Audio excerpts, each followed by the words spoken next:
บายดีเนาะมาส้มเดือยก่อยเนาะเดือยเฮ็ดเนาะการผสมเดือยเฮ็ดจะมีประมาณนี้เนาะเราจะน่าใส่ส่วนผสมต่างๆเลยก็เลยคนเนาะ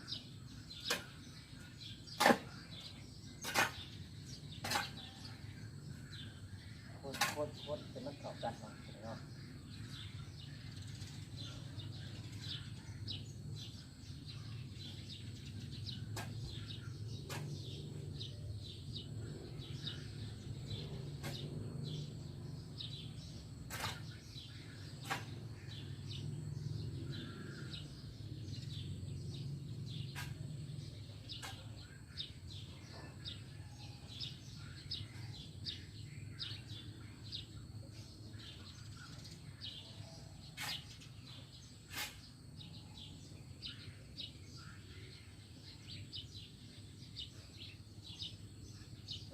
จากมือดูมาดูมา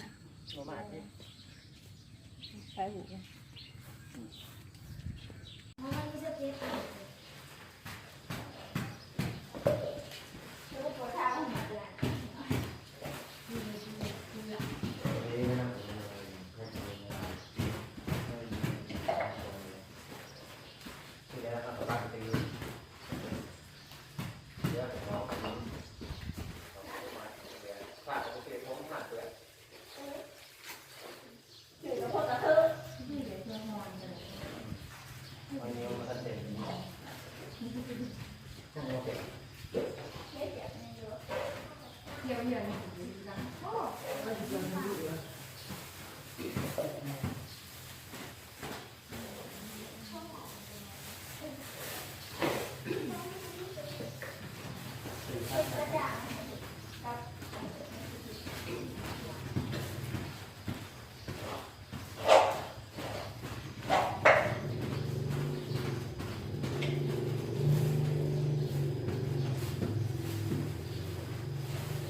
นี่หลังต่อนั่นเลยเนี่ยโอ้ยมันจะเกาะงานออกมาได้พออะไรแบบนี้นะ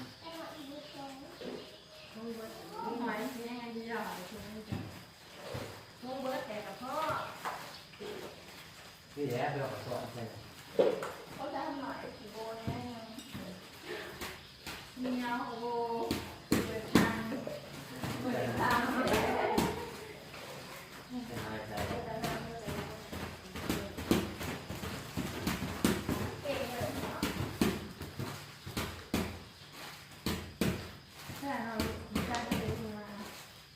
ไม่จ้างอ่ะ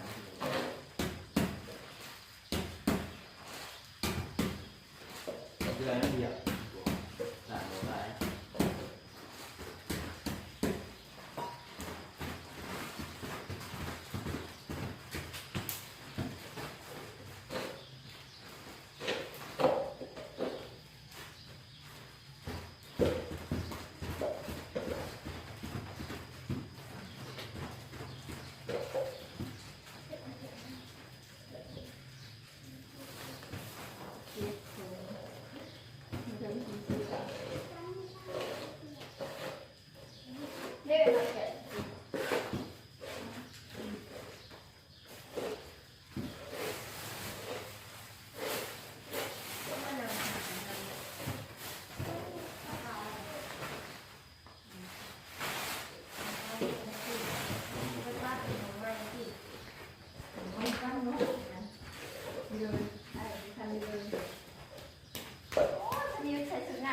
เนาะ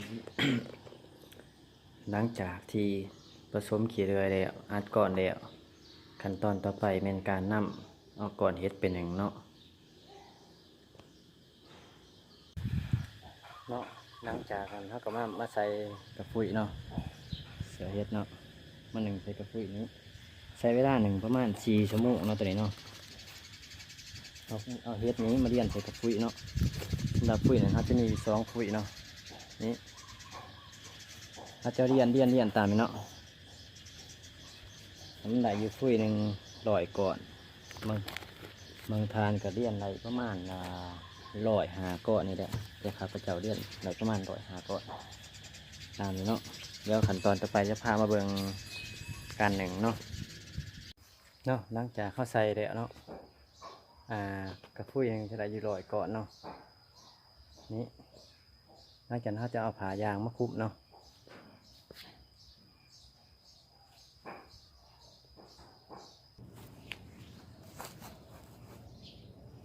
การเอาผายางมาคลุมประมาณนี้เนาะ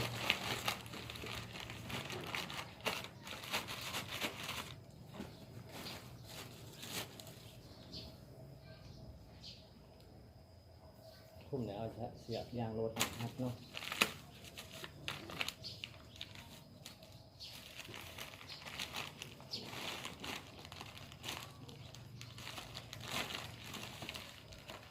เพื่อให้มันรุดออก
เนาะ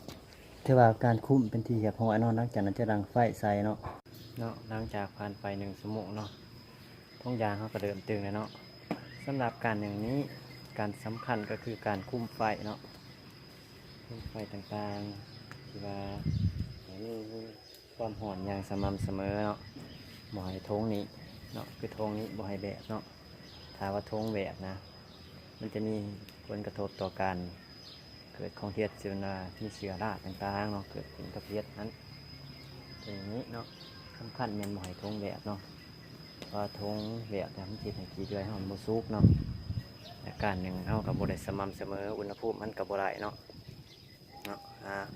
สุดท้ายนี้ขอฝาก 2K BM Channel สำหรับสาระน่ารู้เรื่องบันเทิงเรื่อง Excel ต่างๆเนาะก็ฝากกดไลค์กดแชร์กดติดตามหน่อยเด้อเพื่อเป็นกำลังใจในการเฮ็ดคลิปครั้งต่อไปเนาะขอขอบใจ